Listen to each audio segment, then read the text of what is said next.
Olá, amigos, boa noite. Mais uma vez aqui, hoje quarta-feira, dia 24 de fevereiro de 2021, nossa noite de reflexões sobre o Evangelho, na análise da obra Pão Nosso de Emmanuel, através da psicografia de Chico Xavier. Agradecemos os amigos que sempre estão conosco, o Gil já se manifestando aqui junto de nós, são vários amigos chegando e que nós, com certeza e com a graça de Deus, estaremos tecendo essas reflexões. Como sempre, gostamos de iniciar com a nossa prece. Entendemos que assim acalmamos os ânimos, entramos em sintonia com algo melhor um pouquinho do que a nossa correria do dia a dia. Então vamos lá. Que Deus Pai nos abençoe, Jesus nos ilumine, que a paz permaneça entre nós e a luz se faça em nossas consciências, de tal forma que possamos verdadeiramente fazer escolhas mais felizes para o nosso caminhar. Suplicamos, Pai, concede-nos a presença dos amigos espirituais, dos nossos anjos de guarda, dos espíritos protetores, que em nome de Jesus venha a nós, nos intuindo e nos inspirando para o melhor proveito de tudo que nos é trazido. Assim, Pai, agradecemos a oportunidade desse encontro e que as bênçãos que aqui recebemos possam envolver todos aqueles que de alguma forma se vincularem a nós. Que a paz permaneça entre nós, hoje e sempre. Que assim seja.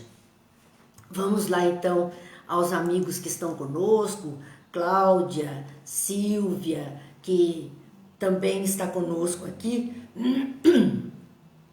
Deixe só acertar um pouquinho o nosso notebook. Terezinha, Girce, Ivete, boa noite a todos, sejam bem-vindos, que nós possamos aproveitar ao máximo as reflexões de hoje, como sempre, nas noites de quarta-feira, as páginas da obra Pão Nosso, com citações de Paulo, nas suas inúmeras cartas, aquelas que ele com certeza enviou às criaturas para que pudessem então serem orientadas e aprenderem de alguma forma o que há de melhor.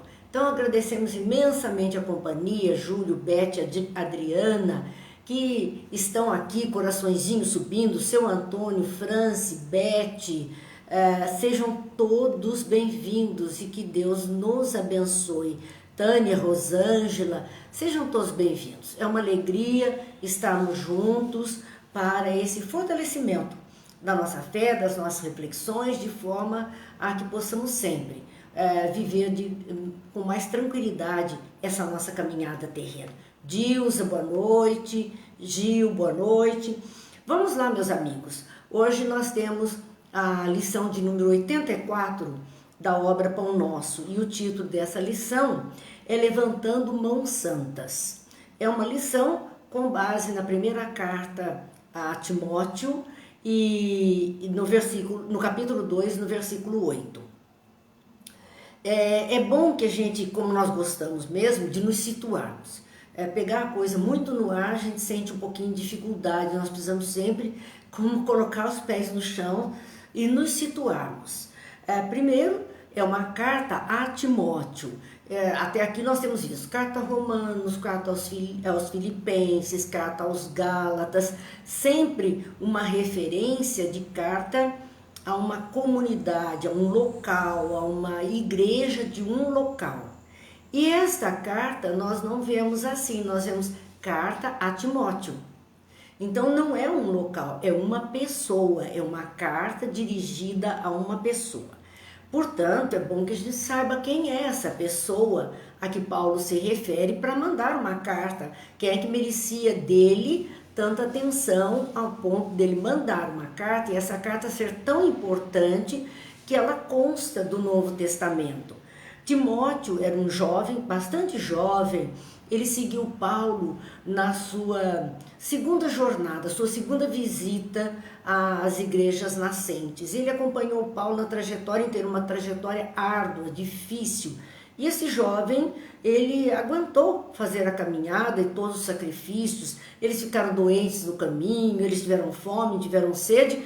E Timóteo estava firme ao lado de Paulo. Então Paulo se apega muito a esse rapaz, que o considera como se fosse um próprio filho. E é assim que ele abre a carta a Timóteo, chamando Timóteo verdadeiramente daquele que ele tinha como a um filho. Timóteo fica numa localidade na Macedônia, e ali depois Paulo segue para outras jornadas e ele se estabelece ali cuidando dos primeiros cristãos da Macedônia. Quando Paulo escreve essa carta a Timóteo, ele tinha passado 2 anos preso, a primeira vez que ele é preso, e logo que ele saiu ele ia visitar outras igrejas. Então a Timóteo, lá na Macedônia, ele manda esta carta. Timóteo era um gentio grego. Vamos lembrar, gentio eram considerados todos aqueles não judeus. Qualquer um, romano, grego, ou qualquer um, né, egípcio, que não fosse judeu, era considerado então um gentio. O que significa que Timóteo não era um judeu de nascença. Ele era um gentio de outra localidade. Porém, tanto a mãe como a avó de Timóteo eram judias, e eram judias justas na lei, quer dizer, conhecedoras, praticantes do judaísmo, e elas ensinaram Timóteo tudo sobre a lei judaica, sobre a Torá, que era e é até hoje o livro das leis judaicas. Então Timóteo, embora não sendo judeu, não tendo nascido na região, ele é filho de pai que não era judeu, mas ele tinha mãe e avó judias que propiciaram a eles a educação de conformidade com os ensinos do judaísmo. Portanto, é este jovem que assume essa igreja na Macedônia. A gente vê, é interessante a gente ver como a vida é. Até porque, imagine, ele não era um judeu, ele era tido como gentio, um estrangeiro. De onde é que ele estava? Numa região estrangeira. Talvez fosse necessário mesmo que fosse alguém considerado estrangeiro para ser aceito no meio de estrangeiros. Talvez se fosse um judeu radical, os estrangeiros daquela região não iriam aceitá-lo na comunidade. Mas como ele não era um judeu, ele era aceito na comunidade. Vejam como Deus age de forma precisa com todas as coisas. Nós somos só instrumentos nas mãos de Deus. E vamos estar sempre onde e conforme for a nossa necessidade e a necessidade de contribuição da nossa presença naquele local. Vamos lá, ainda temos boa noite a Cazuco, Marcelo, a Regina Tobias, a Mara e o Wilson, a Cida, Júlio. Muito obrigada pela companhia, porque estamos juntos aprendendo. Então, retomando já agora que sabemos quem era Timóteo e para quem Paulo manda esta carta, qual a razão? Bem, primeiro que Timóteo ficou encarregado dessa igreja na Macedônia, do grupo, o primeiro grupo cristão que ali então se formava. Era ele o responsável, porque em toda a trajetória da viagem com Paulo, ele pôde aprender muito.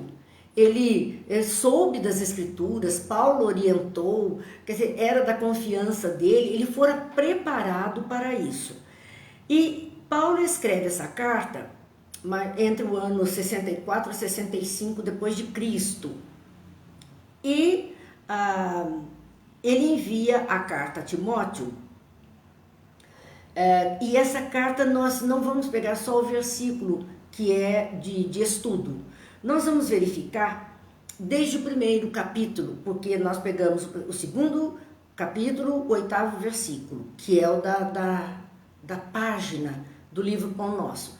Mas vendo esta carta, nós vamos ver como ela é importante e por isso ela merece alguma reflexão antes desse ponto que Emmanuel pegou para reflexão.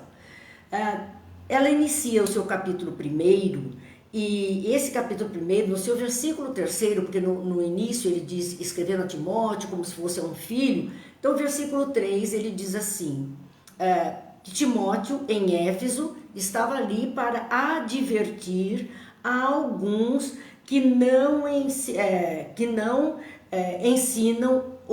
ensinem outra doutrina. Era a recomendação de Paulo. Que Timóteo, então, pudesse ser orientado de forma que não permitisse que alguns ensinassem uma outra doutrina. A gente vê aqui que, sim, houve uma fundação de um grupo com o ensinamento cristão, mas as tradições, os preconceitos, as crenças, os juízos que cada um estava portador, depois de um tempo começaram a interferir no conteúdo dos ensinos de Jesus. E isso acontece até hoje. Se nós bobearmos, vamos estar colocando coisas das nossas tradições antigas, coisas que trazemos conosco, como pertencentes à igreja cristã, à proposta de ensinamento de Jesus. Porque muitas religiões, nós estamos falando aqui de judaísmo, com muita simbologia, com muitos rituais, e mais o paganismo dos gentios, com outros tantos rituais. Imagine se trouxesse tudo isso para dentro daquele contexto cristão nascente.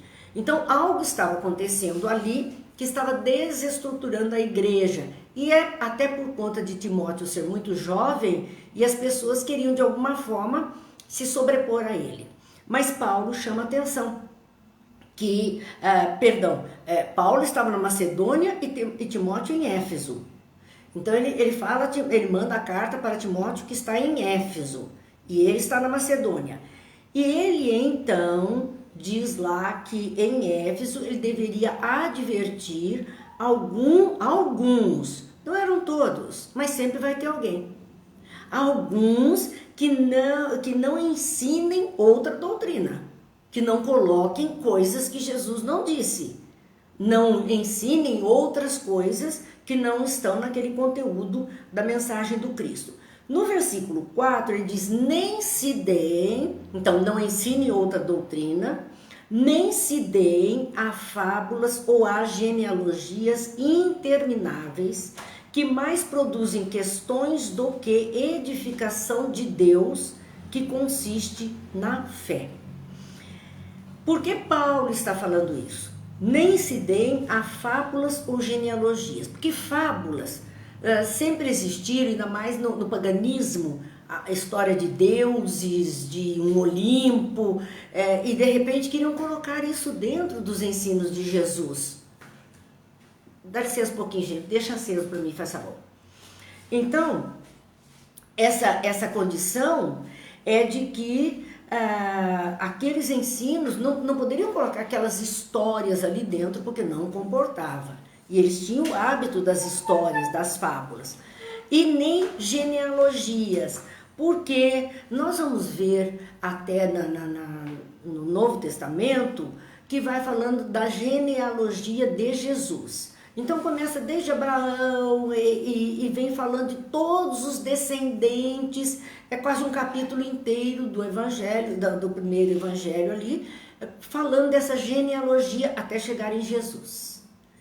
E essa genealogia, fazer uma árvore genealógica de uma família, sempre dá confusão, alguém acha que tem mais alguém ou que esqueceram de alguém, por conta disso, e era um hábito.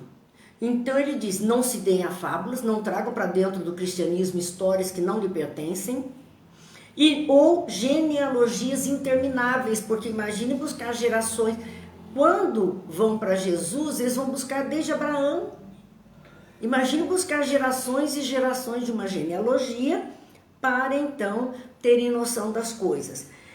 Que mais produzem questões, que é discussão, briga, desentendimento, do que edificação de Deus. Quer dizer, não estão falando, estão perdendo um tempo falando de estruturas terrenas sem se lembrar que o melhor é trabalhar a lei de Deus, edificar a Deus nas suas leis, na vida, na terra.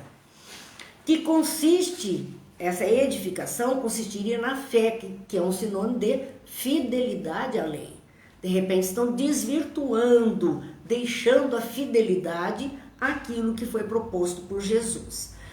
Boa noite, Helena, Cidinha, boa noite, Israel, Silvio, Edith, Silvia, Iara, Regiane, Malu, boa noite a todos, sejam todos bem-vindos.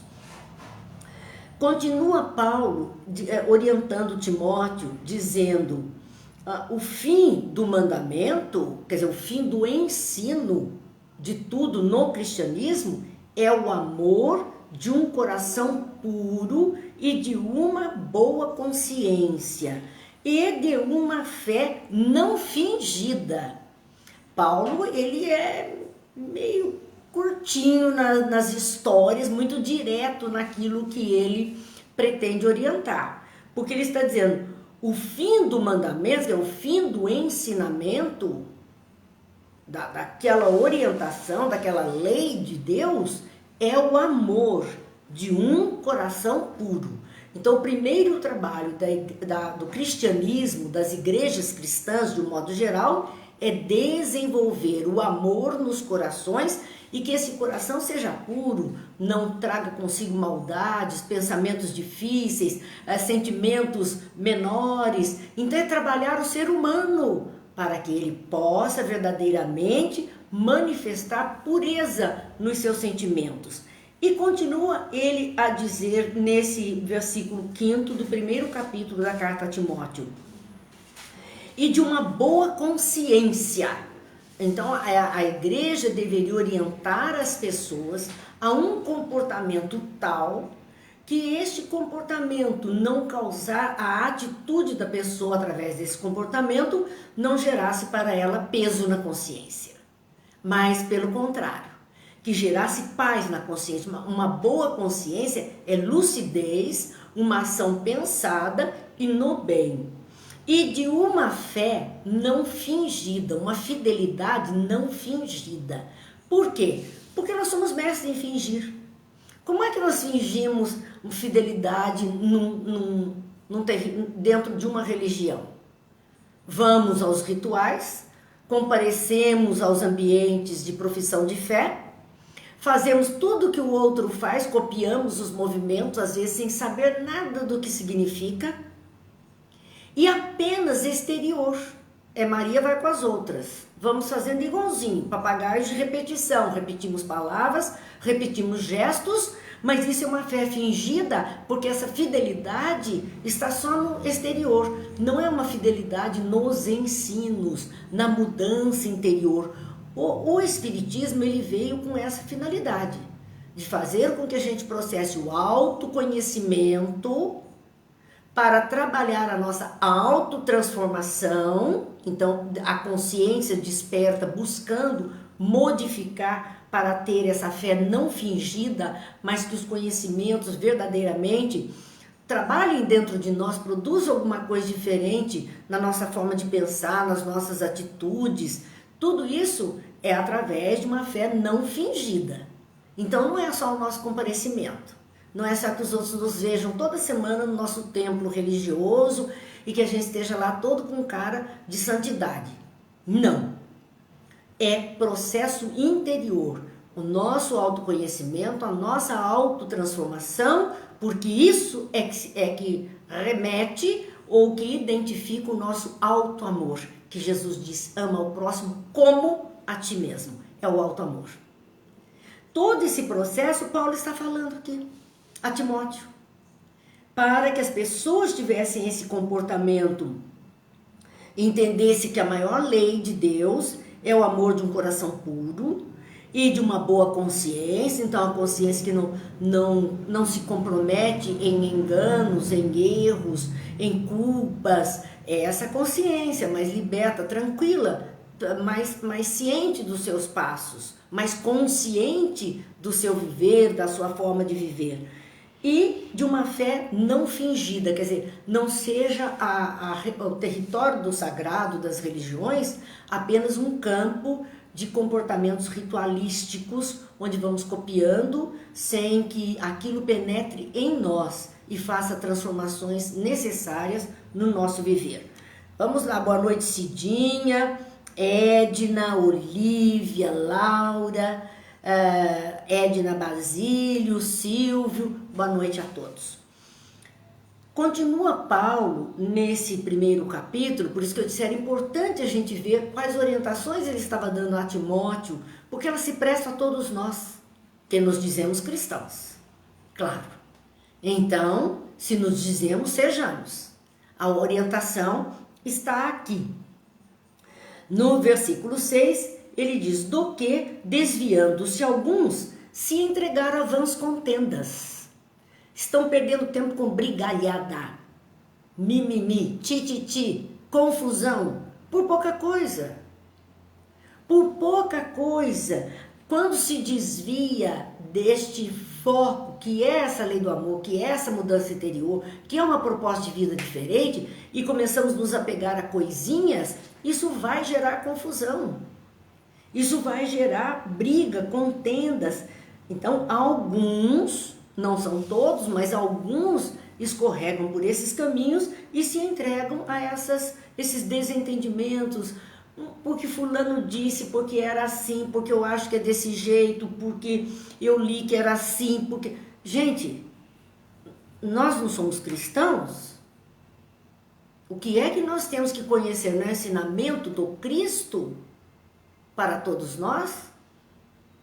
Então, tudo mais que venha distorcendo isso aí, vamos com cuidado. Não é que a gente não leia, não tenha ciência, mas vamos analisar, vamos pesar e menos confusão. Nós podemos apresentar ideias, novidades, acréscimos de conhecimento sem contendas. Sem contendas. Podemos expressar nosso modo de pensar. E aí, então, ele continua dizendo, querendo ser mestres da lei e não entendendo nem o que dizem, nem o que afirmam. Como eu disse, papagaios de repetição. De repente, as pessoas decoram lá meia dúzia de páginas de uma obra e já se arvoram conhecedores. Mas querem ser mestres por isso, querem ensinar, querem mostrar para o outro. E não entenderam ainda. Leu, mas não compreendeu. Repete a frase com perfeição, porque era uma questão de decorar uma frase de efeito muitas vezes. Mas não percebeu o conteúdo dessa frase. Não percebeu o que é que aquela matéria está trazendo com ela de ensinamento. Então não conseguiu entender nem o que dizem, nem o que afirmam. É tudo um papel decorado numa peça de teatro, onde não se percebe muitas vezes o conteúdo daquilo, não se põe nem a alma no que estão apresentando. Então é este cuidado que nós temos que ter para não contaminar a mensagem do Cristo, para podermos usufruir ao máximo dos ensinos que nos foram trazidos. Então, ainda o versículo, até aqui, capítulo 1, do versículo 3 ao versículo 7, Paulo está mostrando a razão, no versículo 1 até o 4, 1 e 4 do primeiro capítulo, ele está falando o que acontecia. Era confusão, desentendimento, porque queriam agregar coisas no cristianismo que não lhe diziam respeito. Do versículo 5 ao versículo 7, o que ele está falando é a razão dessas pessoas se comportarem assim. É o desconhecimento, ou um conhecimento apenas superficial, ou querer colocar as novidades, enfim, não se está edificando este reino dos céus. É complicado para nós, né? Bem complicado tudo isso para nós. Assim, nós vamos ao capítulo 2, chegando já próximo daquilo que é a nossa página de reflexão. Nesse capítulo 2, Paulo inicia o capítulo no seu versículo 1, dizendo: admoesto-te antes de tudo, que se façam deprecações, orações, intercessões e ações de graças por todos os homens. Interessante, porque Paulo está pedindo, advertindo, né? Admoesto é uma advertência, advertindo a Timóteo de algo que era necessário ser feito.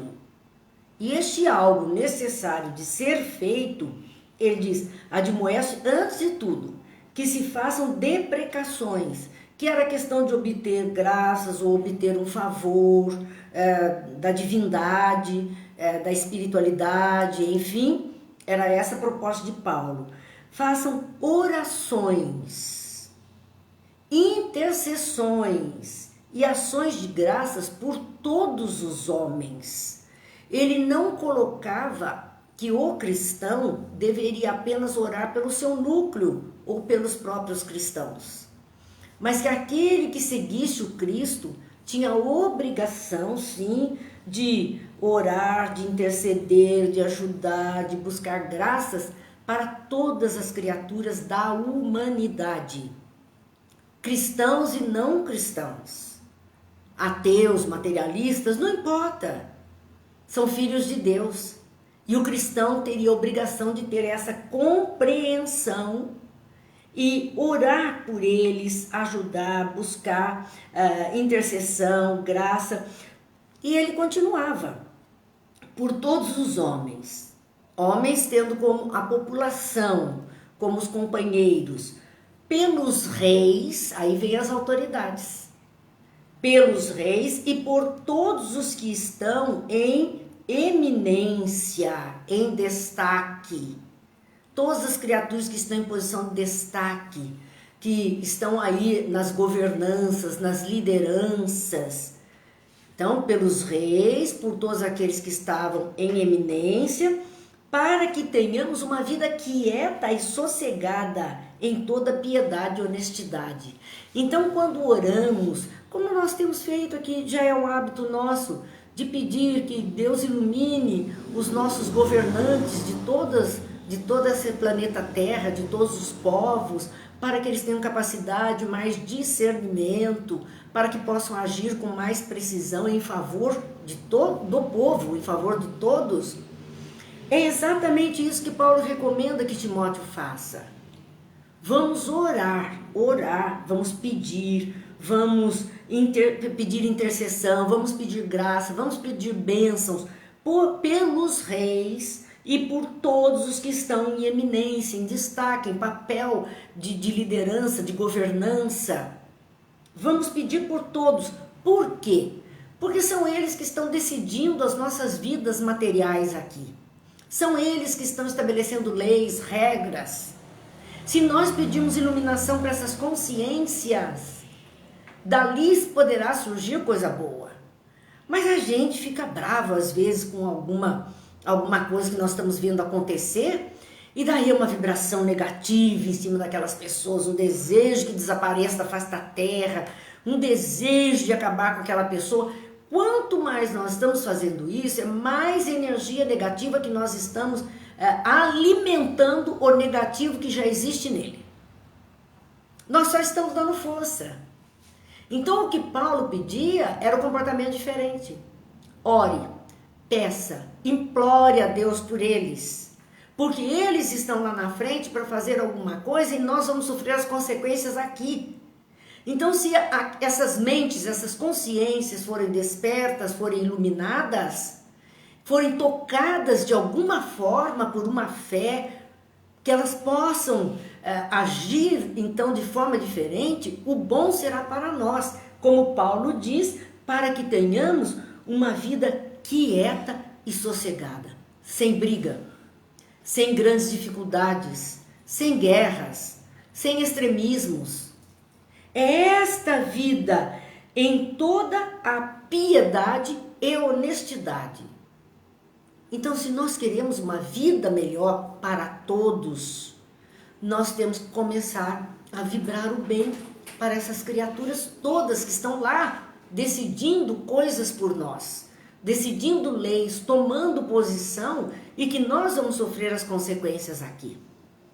É dessa forma, é pedindo alguma coisa melhor que Deus interceda, e claro que na parte material faremos a nossa parte.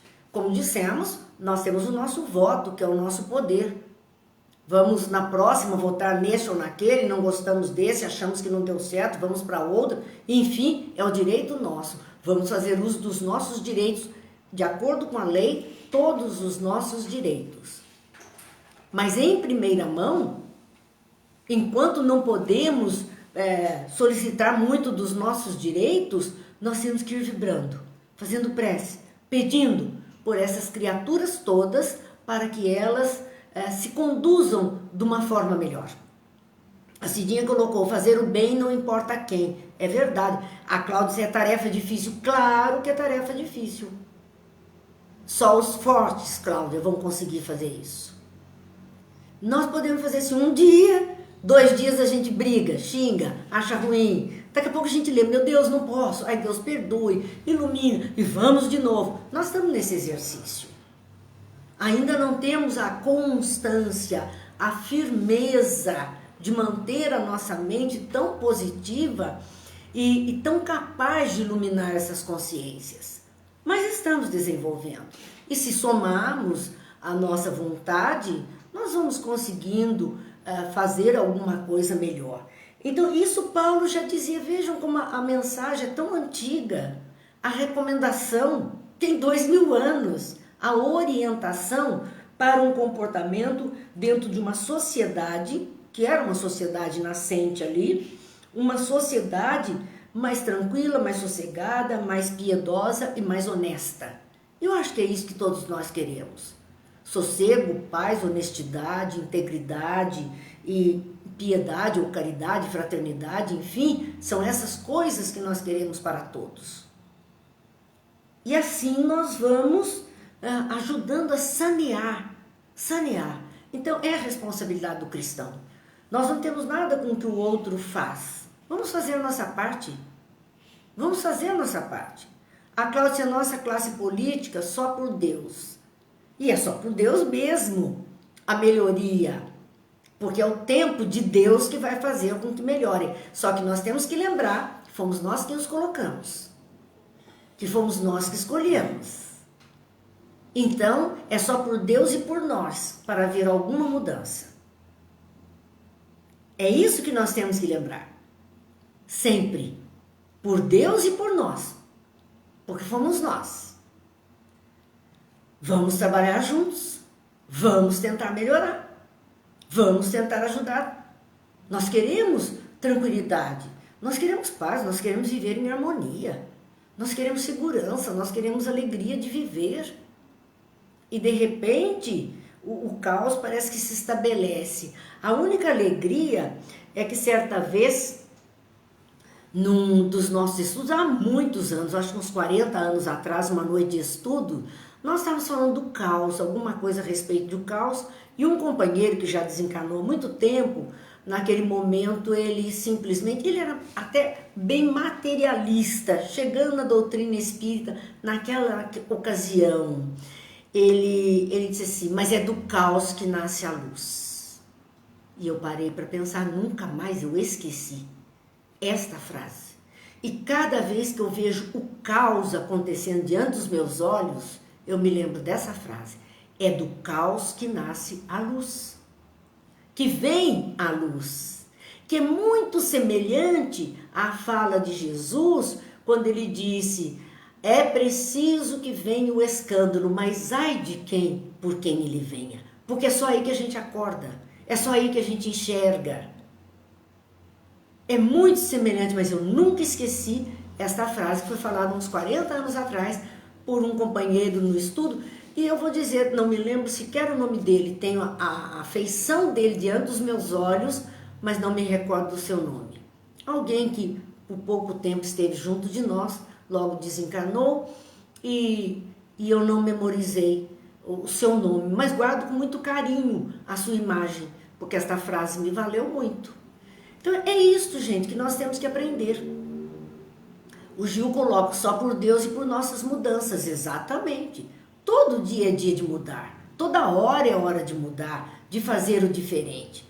Geraldo, boa noite, que está chegando também. Então, nesse capítulo 2º, nesse versículo 1º, ele fala tudo isso. E no versículo 2º, ele fala a respeito de para quem nós precisamos vibrar. Porque a nossa tendência natural é ficar com raiva, é querer se afastar, é querer destruir, e o convite é fazer o diferente. Então, esse é o recado do que fazer.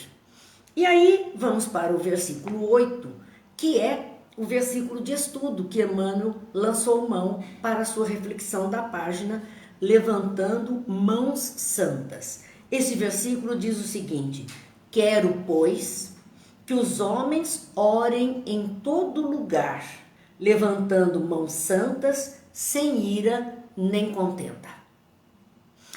E é uma recomendação de Paulo a eles. Por quê? Porque havia aquela ideia de orar só no templo, só na igreja, só no local sagrado, como há até hoje. Muitas pessoas entendem que orar é só dentro de um local sagrado específico, da religião que ela abraça. Mas orar é um ato de conectar-se à divindade, transcender a materialidade com pensamentos mais positivos e mais felizes. E isso nós podemos fazer em qualquer lugar. Aí nós vamos ver Jesus orando no templo, Jesus orando no Horto das Oliveiras, Jesus orando à beira do lago. Ele orava em todo lugar. Conversar mentalmente com Deus, pedindo luz para aquele ambiente, aquela ajuda, nós não precisamos de um local específico e nem atitudes específicas para mantermos a nossa mente conectada com o mais alto. Então, quando ele diz, quero, pois, que os homens orem em todo lugar, não haja delimitação de espaço para oração e que um não pode orar na igreja do outro. Um não pode ir ao centro espírita do outro, porque ainda existem coisas assim, pasmem, mas existem. Não querem que o trabalhador, o médium, o frequentador dessa casa vá a outra casa. Por quê? Qual é o problema? Qual é o problema se ele se sente bem aqui, sente bem ali? Não há problema nenhum. Então, ele disse que orem em todo lugar, levantando mãos santas. E aí é que vem o problema. Porque levantar as mãos para orar era um gesto comum. Nós vamos ver algumas telas pintadas, estátuas de Jesus com as mãos estendidas para o alto e outros tantos ícones das religiões nessa mesma atitude. Ou mãos postas, como fazia parte da tradição, e muitos de nós aprendemos assim, a juntar as mãos, e nos ensinaram desde criança, pequenininho, vamos fazer uma oração, uma prece, põe a mãozinha assim. E a gente punha e continua pondo muitas vezes. Então o que é que Paulo está dizendo? Levante mãos santas, não apenas as mãos que simbolizam um ritual religioso, mas que as mãos estejam santas no seu trabalho, na sua atitude, elas não contenham crimes, lesa patrimônio de outros, que elas não contenham maldades. Então, eleve o seu estado de espírito mais santificado na hora da oração, sem ira, sem raiva, sem ódio, porque às vezes até levanta as mãos para o céu para pedir para Deus dar um jeito no outro. E sem contenda, sem briga, sem briga. A Lourdes relembra que o santuário maior está no nosso coração, e é verdade, está no nosso coração. Clemilda, boa noite. Sebastiano, boa noite. Lourdes, boa noite. Então, o Emmanuel vai fazer um comentário a respeito exatamente deste versículo. Quero, pois, que os homens orem em todo lugar, levantando mãos santas, sem ira nem contenda. Emmanuel vai falar a respeito, então, a um trecho sobre a recomendação de serviço no bem. Eles não apenas uma atitude de louvor, porque esses atos, esses rituais, são atitudes de louvor. Louvor a Deus, a uma entidade superior, enfim, aquilo que nós abraçamos como algo sagrado. Mãos santas em todo lugar, sem ira nem contenda. Então, não apenas nesta atitude, não apenas assim, mas que sejam estas mãos aquelas que produzem algo de bom em todo lugar e que não estejam elas prontas a agredir, a brigar, a contender com o outro. Que não seja isso.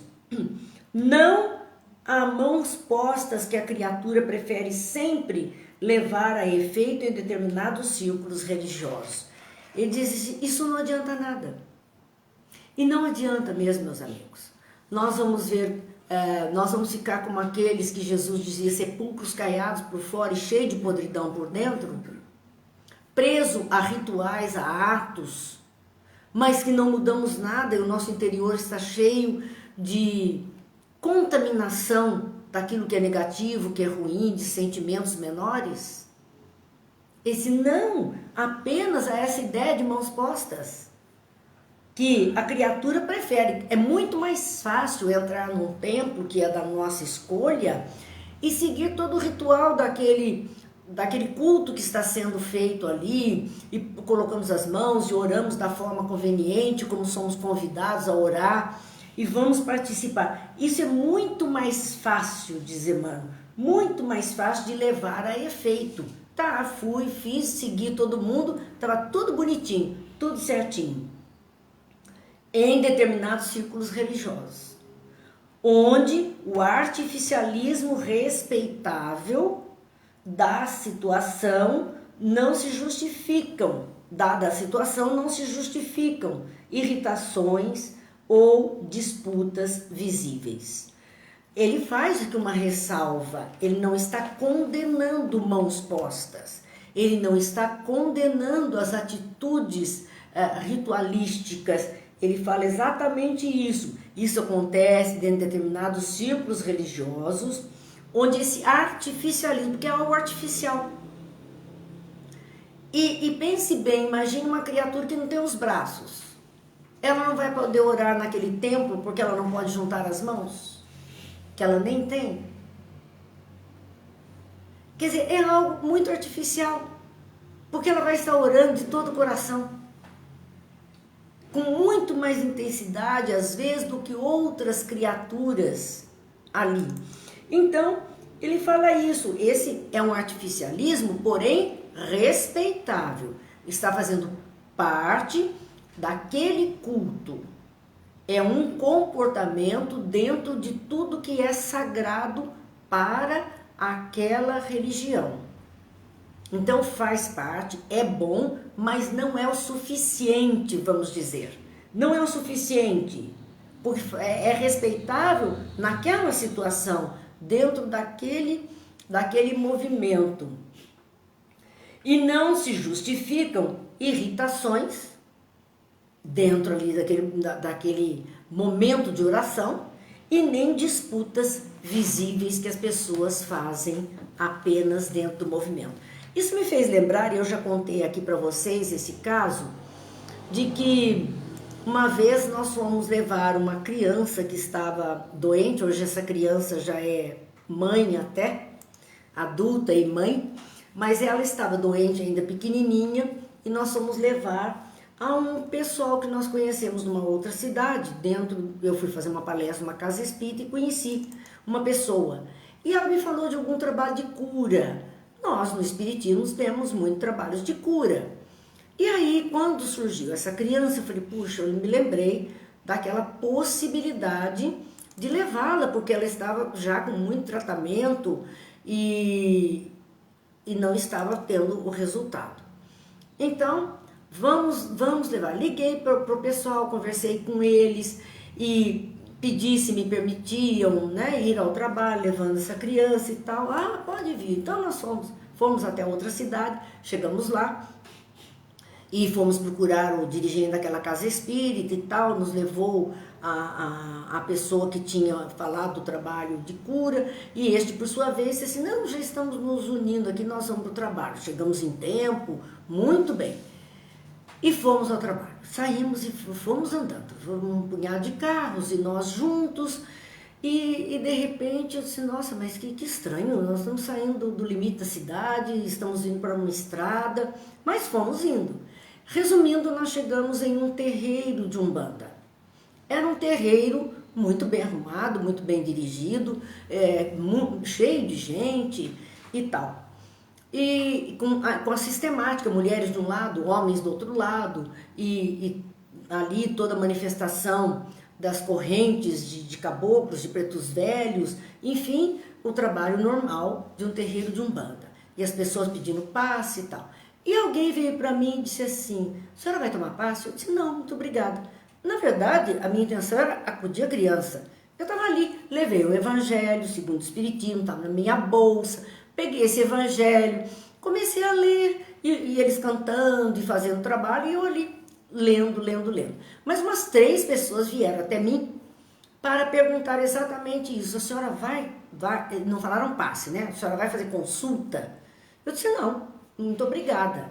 Mas quando depois da 3ª pessoa, eu falei assim, espera aí, eu estou na casa do outro, tem toda a sistemática de trabalho deles, e eu aqui de evangelho aberto, embora a minha intenção fosse contribuir com o ambiente através de uma leitura melhor, um pensamento melhor, estava interessada naquela criança, era muito pretensioso.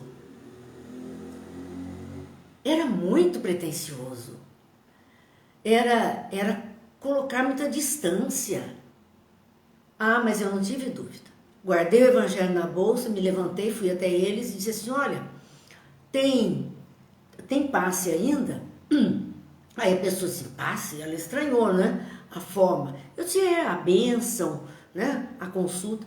Ah, tem, mas o médium tal, que era o principal, já não está atendendo. Eu disse, não, serve qualquer um, tá bom qualquer um. E me colocaram para conversar um pouco com um médium muito jovem. Estou lembrando o Timóteo aqui da história. Muito jovem.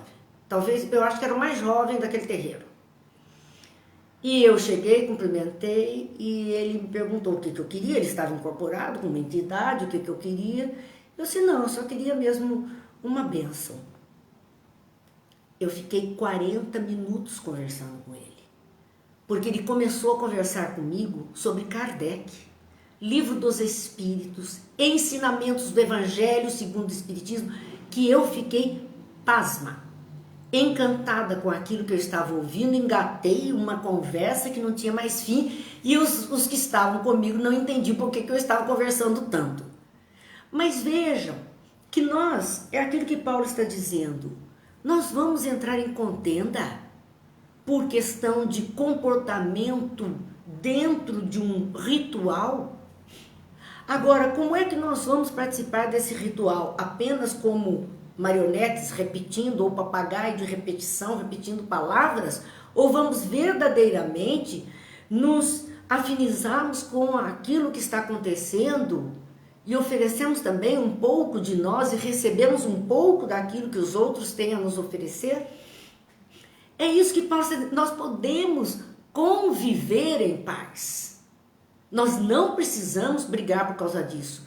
E tirar essa prepotência de que somos melhores, que somos diferentes, que não nos misturamos. Nós estamos precisando de um favor deles para uma criança. Então, meus amigos, é isso que Paulo diz. Nós vamos manter as nossas escolhas no sagrado, que escolhemos experienciar a nossa religiosidade. Nós escolhemos, mas nem por isso o que o outro está experienciando é ruim.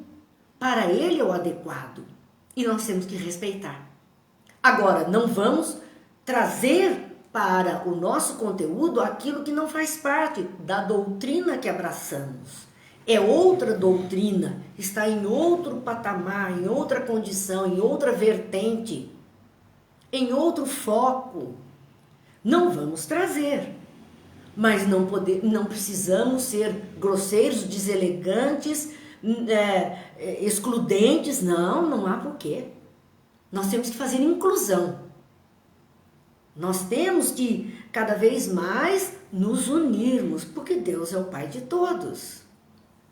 É isso que nós temos que entender. Fizemos esse parênteses para ver o que Emmanuel está dizendo aqui, quando ele está falando que nós, as mãos postas, quer dizer, os comportamentos dentro dos rituais sagrados que escolhemos, é mais fácil para a criatura levar a efeito dentro do círculo religioso, onde tudo que acontece é respeitável, dada a situação que é ali vivida, mas que não justifica irritação e disputa. Não significa isso. Não pode significar isso. Não, poder pode, não deve. Não deve ser assim. Então nós temos que tomar esses cuidados. Vamos ver que os amigos estão aqui, Cleide, a Tânia dizendo, infelizmente a nossa santidade é vista apenas nas igrejas, nos centros e afins. Fora de lá somos bem diferentes. É claro, aquela história, por fora bela viola, por dentro pão bolorento. Fazer da vida uma oração e atitude, pensamento e esforço é melhorar nisso, de melhorar nisso nosso íntimo. Muitas vezes é difícil, mas não é impossível, temos que exercitar, diz a Clemilda, e é exatamente isso. Não é impossível e nós temos que exercitar para o nosso próprio bem. E para o bem daqueles que convivem conosco. E para o bem do ambiente onde nos encontramos. Se queremos a paz, nós temos que trabalhar a paz. Trabalhar a harmonia. Paulo menciona a ação honesta e edificante do homem que colabora com a providência divina, onde quer que ele esteja. E reporta-se ao trabalho de cada dia que se verifica nas mais recônditas regiões do globo. Ele vai à luta, ele vai ao trabalho com alegria, com confiança em Deus. Emmanuel então nos diz, é razoável recordar que o homem no esforço individualista, invariavelmente, ergue as mãos na tarefa diuturna. O homem individualista, ele ergue as mãos na tarefa diuturna. Ele nem percebe que ele está agindo. Se ele administra, ele permanece indicando o caminho sempre. Esse, aquele, não é só lá no seu ambiente de trabalho. Se ele participa de labores intelectuais, ele está sempre empenhando a caneta, a pena, o lápis, porque ele está sempre pronto a mostrar alguma coisa. Se opera no campo, ele guiará o instrumento agrícola, porque ele sabe. Então, cada um contribui naquilo que pode, naquilo que ele sabe. Paulo ainda acrescenta, essas mãos devem ser santificadas, porque estão levando a possibilidade do campo, a possibilidade do lápis, a possibilidade da orientação ao outro, são mãos de trabalho em benefício de outros. Então diz ele, estas mãos devem ser santificadas, depreendendo-se daí que muita gente move os braços na obra terrestre, salientando-se a conveniência de se ajuizar da finalidade do conteúdo da ação despendida. Às vezes se movimenta, faz alguma coisa, mas quer ali todo o galardão, receber todo o mérito daquilo que está fazendo. Vai ele então encerrar com uma observação para todos nós. Se desejas aplicar o raciocínio a ti próprio, repara antes de tudo se a tua realização, teu trabalho, a tua tarefa, vai prosseguindo sem cólera destrutiva e sem demandas inúteis. Se nós queremos aplicar este raciocínio das mãos santas, que tenhamos levantando as mãos santas aos céus em sermos colaboradores do Cristo na tarefa de pacificação da terra, de melhoria desse ambiente que vivemos, olhemos para nós mesmos. Se a nossa realização está sendo feita, se nós estamos seguindo na vida, fazendo o que podemos fazer, sem cólera destrutiva. Não precisamos querer destruir o outro para ganhar laurel algum. Não precisamos querer mostrar que somos melhores, até porque não somos melhores que os outros. Cada um é o que é. Então, não vamos destruir o outro para enaltecer a nós. Sem cólera destrutiva. Raiva que vai perseguir, como temos visto. E sem demandas inúteis. aquela ideia de tempestade em copo d'água. Essas brigas que não vão levar a caminho nenhum. Às vezes, e lendo há poucos dias, eu não sei nem onde, não me recordo, mas dizia assim, se você, diante de uma situação, pense assim, daqui a um ano, isso vai fazer alguma diferença na minha vida? Daqui a um ano, será que valeu a pena isso que eu estou fazendo agora? Valeria a pena? Se isso não vai ter relevância, por que é que eu vou me agastar agora, entrando em confusão, em briga, em desejos de diminuir o outro e desentendimentos? Passa por cima. Não vai valer nada daqui a um ano. Por que é que vai estar brigando agora? Então, se queremos ter mãos santas, nós precisamos começar a fazer um trabalho de tijolinhos, vamos colocando tijolinhos da paz, do bem, da harmonia, da consciência tranquila, porque é isso que o Cristo espera de todos nós. Meus amigos, estamos já no fim do nosso encontro desta noite. A nossa página se encerra, amanhã é a noite da obra Boa Nova, que são as palavras de Jesus, se Deus quiser, 8 horas da noite. No mais, tudo isso aqui vai ficando lá no nosso canal do YouTube, à vontade de todos, canal Marina Ferri. Eu só peço assim, por favor, se inscrevam, deixem lá o sininho, o like, porque isso significa movimentação naquele canal que outros estão aproveitando. Tem muita gente que não pode assistir aqui neste momento, participar dos estudos, está aproveitando lá. Pessoas até de outros países, que este horário para eles é totalmente inconveniente, mas que amanhã, para nós, eles estarão acessando aquilo que está lá e nós estaremos de alguma forma contribuindo com esse bem. Não está aqui? Se nós temos a parte intelectual, estamos sempre com a caneta nas mãos, sempre com vontade de colocar mais alguma coisa e aprender mais alguma coisa com outras pessoas. E é só assim que nós vamos fazendo isso. Nossa noite de quarta-feira, a água. Que Jesus ilumine, que os bons amigos espirituais possam colocar em nossas águas os fluidos que necessitamos para a saúde, para a paz, para o bem, para a tranquilidade, para a harmonia e para o equilíbrio. Que as águas às cabeceiras dos doentes sejam todas energizadas, com a medicação que necessitam para a melhoria, para o conforto, para o equilíbrio. Todas as águas na terra sejam abençoadas com fluidos divinos da paz e da harmonia, para que levem a cada lar, a cada criatura, o bem, o conforto, que possam ser ingeridas como um medicamento sagrado de Deus para todos nós. Vamos encerrando com a nossa prece a Bezerra de Menezes, que é o emissário da saúde, médico brasileiro, que no mundo espiritual continua à frente de equipes de socorro a encarnados e desencarnados da face da terra. Nós te rogamos, Pai de infinita bondade e justiça, as graças de Jesus Cristo, através de Bezerra de Menezes e suas legiões de companheiros. Que eles nos assistam, Senhor, consolando os aflitos, curando os que se tornem merecedores, confortando aqueles que tiverem suas provações e expiações a passar, esclarecendo os que desejarem conhecer e assistindo a todos quantos apelem por teu infinito amor. Jesus, divino portador da graça e da verdade, estende tuas mãos dadivosas em socorro daqueles que te reconhecem, o despenseiro, fiel e prudente. Faze o divino modelo, através de tuas legiões consoladoras, de teus santos espíritos, a fim de que a fé se eleve, a esperança aumente, a bondade se expanda e o amor triunfe sobre todas as coisas.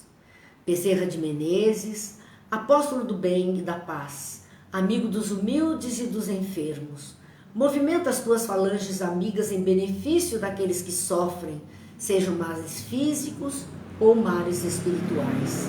Santos Espíritos, dignos obreiros do Senhor, Derramai as graças e as curas sobre a humanidade sofredora, a fim de que as criaturas se tornem amigas da paz e do conhecimento, da harmonia e do perdão, semeando pelo mundo os divinos exemplos de Jesus Cristo. Que Deus abençoe a todos, que Jesus ilumine, que a paz esteja em todos os lares e nos corações fraternos dos amigos que estão aqui conosco e de toda essa humanidade terrena. E como costumamos pedir sempre, que a luz se faça nas consciências daqueles que estão na direção dos governos dos povos na face da terra. Muita paz, muita luz e até amanhã, se Deus quiser.